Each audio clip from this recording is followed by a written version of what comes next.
Hi, everybody. Welcome to the Jimmy Dore Show. I'm here with Ron Placone and Steph Zamorano. I'm miserable. Howdy, howdy. And they switched seats. It's been a crazy couple of days in the news media. For instance, Chris Hayes actually did a report on Israel killing Palestinians in Gaza, and he did it accurately. It was only 3 minutes, but he did it. And he hasn't been fired yet, but I'm guessing that was a tough meeting after that show. So I'll do another video about that, but I want to do this video. I want to do this video. I told you it's been a strange couple of days. Chris Hayes tells the truth about Israel-Palestine. Tucker Carlson stands up against the war. Standing up, telling the truth about Trump's war. You think I'm kidding? Let's watch. This is unbelievable. So this is how bad the news media is. This is how horrible they are. Fox News is now the beacon of reasonable thought on war. Tucker Carlson does a great job on this, actually. So it just goes to show you he could do a great job all the time if he wanted. So watch this. Good evening and welcome to Tucker Carlson Tonight. Leaders on both sides of the aisle in Congress, in the media, in our intelligence services, in virtually every overfunded think tank in Washington, have suddenly aligned tonight on a single point of agreement. America must go to war in Syria immediately. Bashar al-Assad cannot continue to lead that country. He must be overthrown. So when the news media, the Democrats, the Republicans, the military-industrial complex all agree on that, something's wrong. Something's wrong. There's nobody's allowed to be an anti-war voice? No. Except Tucker Carlson. Assad is an evil man, they tell us. His latest crime is a chlorine gas attack carried out over the weekend by his forces against a rebel-held suburb of Damascus. Assad's poison gas suffocated children. Pictures of the aftermath of that are all over the internet, and they are horrifying. Assad is a monster. That's the official story. Almost everyone in power claims to believe it. The push to war in Syria, by the way, has united politicians from both sides. Lindsey Graham and Howard Dean typically agree on very little. Not much at all. But today they are both calling for war in Syria. Graham is demanding massive attacks on the Syrian military. Dean is going even further than that. On Twitter, he called the president, quote, a wimp for merely sending thousands of troops and launching tons of bombs at Syria. That's not enough for Howard Dean, who, as you may remember, once ran for president as the peace candidate. Tonight, he wants total war in Syria. Television pundits, of course, strongly agree. This morning, the foreign policy team over on MSNBC explained that it's far more important for American troops to fight in Syria than it is to secure our own border here in America. Watch. Now, this is pretty stunning. If you're not sitting down, please sit down. This is even me. I was like slack-jawed at this. So here's Andrea Mitchell. These are people, Andrea Mitchell, who's lived through the Vietnam fake war, lived through the first Gulf War fake war, lived through the second Iraq war fake war, Libya fake war, and now here she is, and here's what she has to say. Question that now, all these years later, it is Donald Trump's challenge. He has to take action. He's spoken to Macron. What he ought to do is He has to take action. She's lived through how many bullshit wars?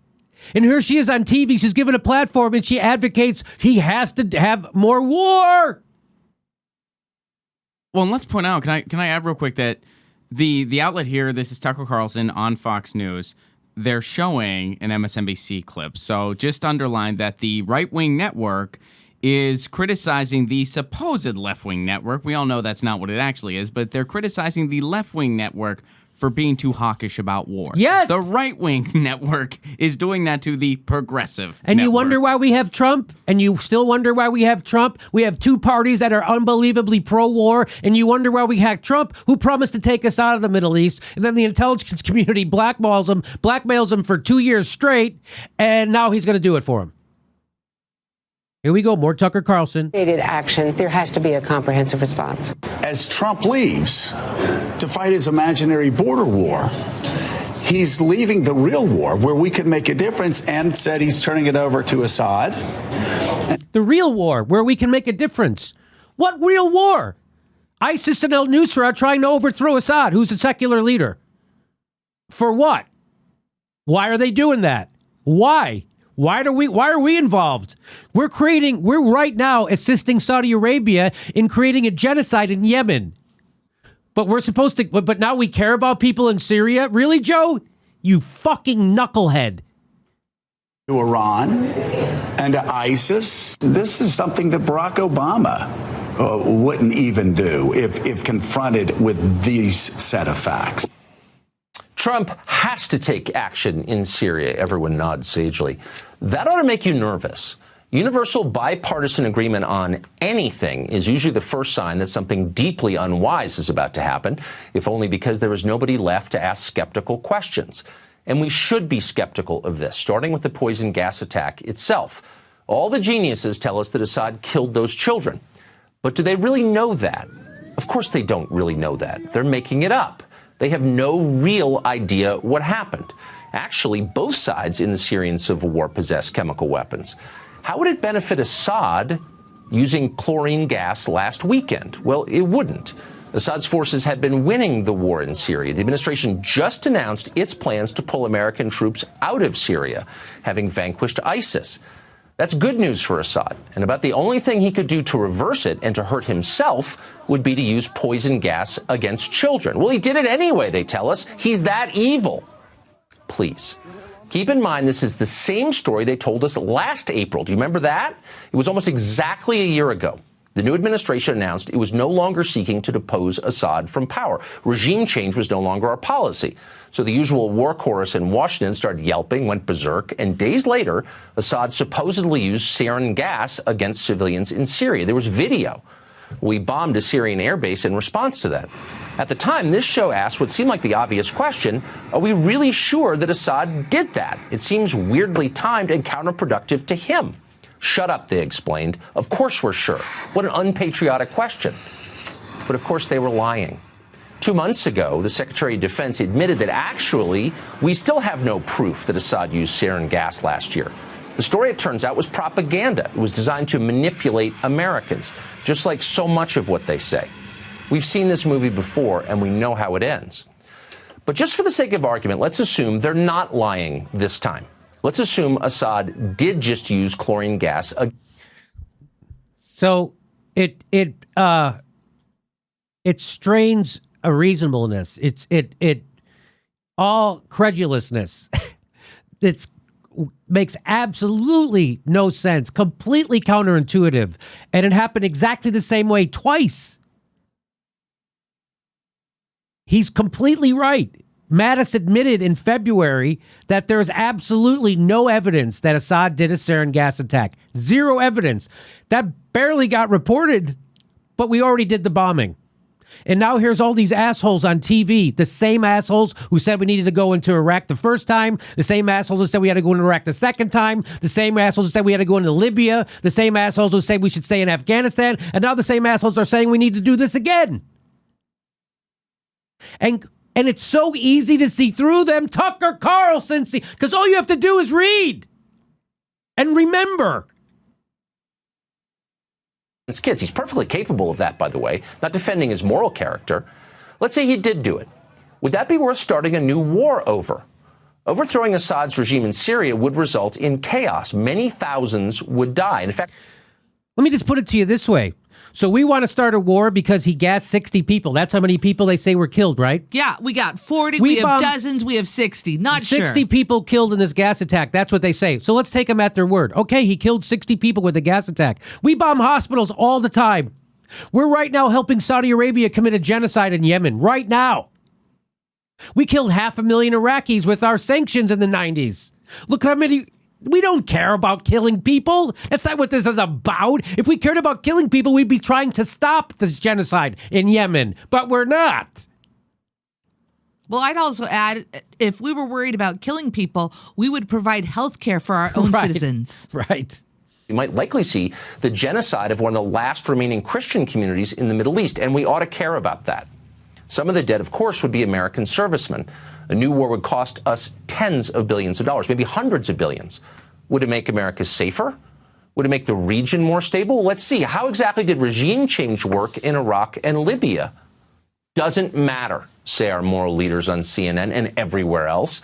Atrocities like this cannot be tolerated. Okay, but let's be real. We do tolerate atrocities like this all the time. For example, there's a devastating famine killing children in Yemen right now.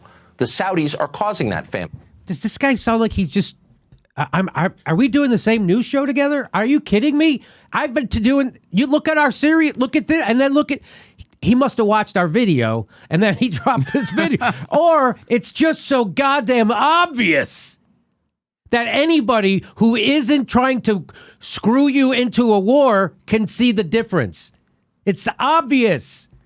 And Tucker Carlson, for whatever reason, decides to tell the truth about this right now, which is fantastic that he's doing it, and it's fantastic he's doing it on Fox.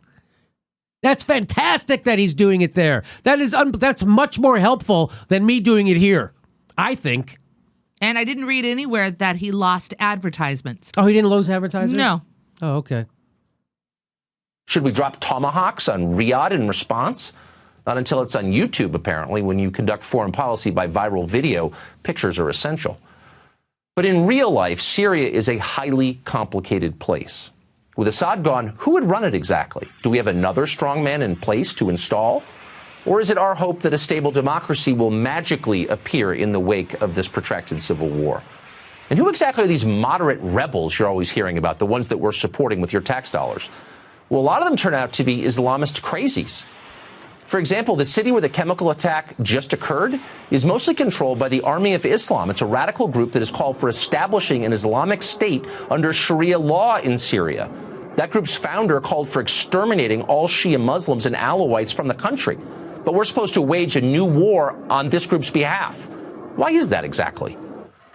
Back in 2013, when the Syrian civil war was still in its early days, one onlooker weighed in on Twitter. Here's part of what he wrote, quote, "We should stay the hell out of Syria. The rebels are just as bad as the current regime. What will we get for our lives and billions of dollars?" I wonder who that Twitterer was. I bet I know who that Twitterer was. Let's see if you can guess. In another tweet, he said this, quote, "Let the Arab League take care of Syria. Why are these rich Arab countries not paying us for the tremendous cost of such an attack?" And in yet another tweet, he said this, "What will we get for bombing Syria beside more debt and a possible long-term conflict?" Of course, you know who wrote that. It was Donald Trump. And he was right. And that's one of the reasons he got elected president. And now the same people who brought you a dying American middle class, undefended American borders, and endless pointless wars in countries you could not find on a map are telling the president he's got to depose Assad for reasons that are both unclear and demonstrably dishonest. And by the way, it may happen. But before it does, Congress ought to consider a brand new constitutional amendment. Let's call it the Lindsey Graham Amendment. And here's what it would say. Congress shall topple no government until it finishes rebuilding the last government it toppled. And furthermore, talk show generals shall be required to personally visit the battlefield of every war they advocate for. End of amendment. That would have an immediate and positive effect. Let's hope it passes. That last part was awesome. Dude, this whole segment, when I saw this, I sort of, and still, I mean, I've watched this video several times now, and every time, especially when he mentioned the bipartisan part, it blew my mind, because one of the things I say these days, I'm like, you know, whenever I hear bipartisanship now, I think the Republicans have a really bad idea, and the Democrats are going to help them sell it. That's what I hear when I hear bipartisanship these days. Mm-hmm. And he said, whenever you hear that, be skeptical right now. I'm like, this is Tucker Carlson. And you know who else said that? George Carlin. Yep. George Carlin says bipartisan means there's an extra big screwing coming your way. Yeah. Or something like that. I'm sure I'm But I'm more used to agreeing with George Carlin. Yeah. That's pretty regular for me. Tucker Carlson, not as much. So I don't even care why Tucker feels free to tell the truth about this, because he's going against the president. Because the president's vowing to bomb. He bombed last time, and it was wrong. And I love what he says. Oh, let's believe them. So what about the last time we unseated a leader? What happens how did that go? And the generals would come on. I would add a little bit to that. Not only they have to go to the battlefield, the generals, but B, they have to divulge who they're being paid by, because they're all being paid by defense contractors to advocate for war, just like they did all the time. But they don't tell you that. They don't tell you when they bring a general on the news that he's being paid by a defense contractor to advocate for more war, which is why the news sucks and which is why we have a show. Look at Tucker Carlson. I bet you he got advertising on that. I did a segment almost verbatim what he said, very similar, parallel to exactly what he said. They demonetized our video. YouTube can't have that getting out, but I'm sure it's... But so the advertisers don't mind. They've advertised on Fox News. They don't have a problem with Tucker Carlson doing this report. YouTube and Google does. YouTube and Google does. Wow. Yeah. Wow. Talk Yes. about war making strange bedfellows. Tucker Carlson. All right. And all right. Wow. If I just heard that transcript being read by somebody, I'd be like, oh, I got to subscribe to this person. Yeah, that Who would is be- that? Well, it's just amazing how he can, he's actually done great work on Russiagate. Tucker Carlson, he's done great work on this BS Syrian war. So that's how bad everyone is being, that it falls on people like me and Tucker Carlson to tell the truth about war. When it hinges on me and Tucker Carlson to tell you the truth about war, we're in fucking trouble. We're going to be in another war. We're in that war, by the way, already. We're in that war. We're in how many wars right now? 7, 8, who knows, really? A lot of Who's them are counting? secret. We don't find out until we have soldiers that get killed there. Then we're like, oh, yeah, we're in Niger. Did we tell you? Oh, yeah, we're back in Somalia. I don't know if I said anything. Whew. Wow. Wow. Wow. And there's a lot of people who will shame me for playing a Tucker Carlson video. There's a lot of fucking morons out there who have their head so far up someone's neoliberal ass that they're going to actually castigate me for telling the truth about war. And I don't care who else is against war. I'm with those who are against war. Hillary Clinton gets to be in bed with Henry Kissinger. Nobody had a problem with Hillary Clinton saying Henry Kissinger is her friend, a fucking war criminal. Nobody has a problem with being friends with George Bush, a war criminal. If I'm going to ally with someone like that, it's going to be someone who's against war. But you watch the comments, watch the morons, watch the idiots, watch the people who are a cancer on this fucking country. These people who cheerlead the establishment into war again. Wow. And you wonder why we can't have nice things? It's because those kind of people are so fucking stupid. Tucker Carlson and me, a dumb jagoff nightclub comedian, can easily debunk this. Easily. And you're telling me Joe Scarborough, you're telling me Andrea Mitchell doesn't know better? Is she really that stupid? Is Rachel Maddow really that dumb? Honestly, is Anderson Cooper really that dumb? Wolf Blitzer is. Is Anderson Cooper really that dumb? Come on. Do you... They've just watched us go into how many illegal wars? We're still in Afghanistan fucking 18 years later. 17 years? I'm not a math surgeon. Going on 18. Going on 18. Yeah. Jesus Christ, help us all. So you're not going to get the truth like that. You get it on Fox News, of all places, on Tucker Carlson's show. Unbelievable. Everybody says Shep Smith's the truth teller over there. I didn't see his video. Maybe he did one. I didn't see it. Have you seen the Shep Smith video? I've not seen anything That's from him, no. anti-war? I haven't seen it either. The only frickin' guy in the whole news is Tucker Carlson getting it right. And I'll also mention, because on a previous video, you did say, you were like, hey, if anyone knows anyone else that got it right, please send it to us. We got over, literally, I'm not embellishing, 100 submissions of people saying Tucker Carlson and sending us this video. And then there were a few other, like, there was a German network that got it right, and a few other outliers. But mostly it was, as far as American corporate media goes, everyone was like, Tucker Carlson. Wow. So we have to fight back against the bastards. And the way we can do it on a micro level right here is you support the show by making sure you're subscribed. That doesn't cost you anything. Just check. Make sure you're subscribed and then ring that bell. You have to click that bell so they let you know when we drop a video. Otherwise, they won't tell you because they're already not telling people. You become a patron. We give you hours of bonus material. Y'all be coming to our live show June 30th in Portland, Oregon. You can do that. Or you can check us out on Saturdays at 2 p.m. We do a live Solid Chat Saturday, 2 p.m. Pacific time. You ask us questions, we'll answer them. That's on Saturdays, 2 p.m. Pacific time. Plus, we're steaming it. We're on Steam It right now. We're steaming it right now. Thanks for your support.